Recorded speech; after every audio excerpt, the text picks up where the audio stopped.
Schools today are vastly different from those 50 years ago, with both advantages and challenges.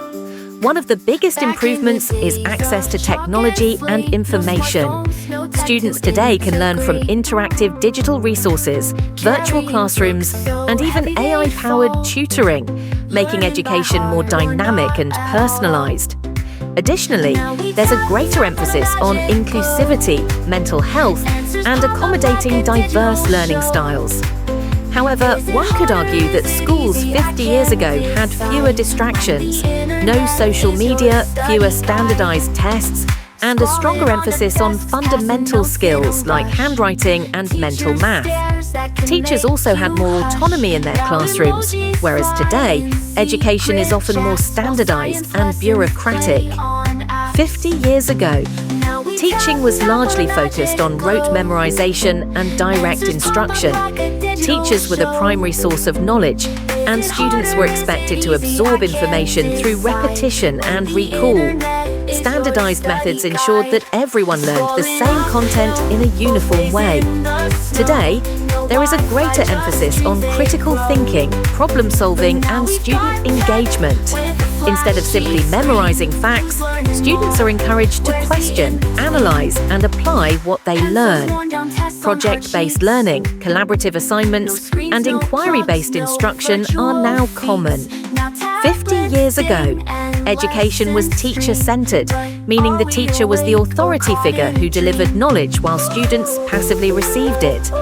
Classrooms followed a strict structure, with little room for deviation from the curriculum.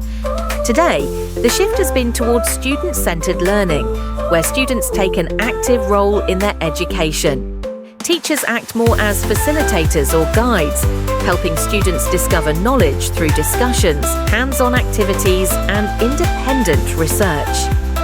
50 years ago, classrooms were more rigid, with strict discipline policies.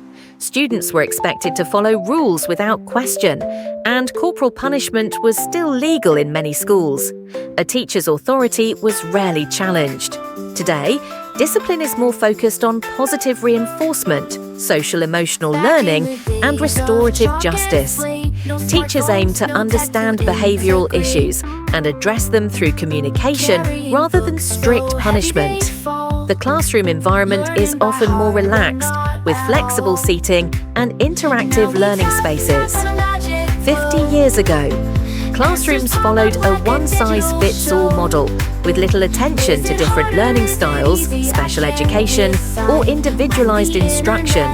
Students with disabilities often had limited access to education. Today, schools strive to accommodate diverse learners through special education programs, individualized education plans, IEPs, and differentiated instruction.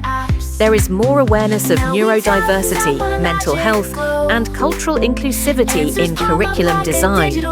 Overall, while modern schools offer more opportunities and global connectivity, some of the simplicity and depth of past education methods may be worth revisiting. A balance between the two could create the ideal learning environment. What do you think? Do you prefer the old school approach or today's system?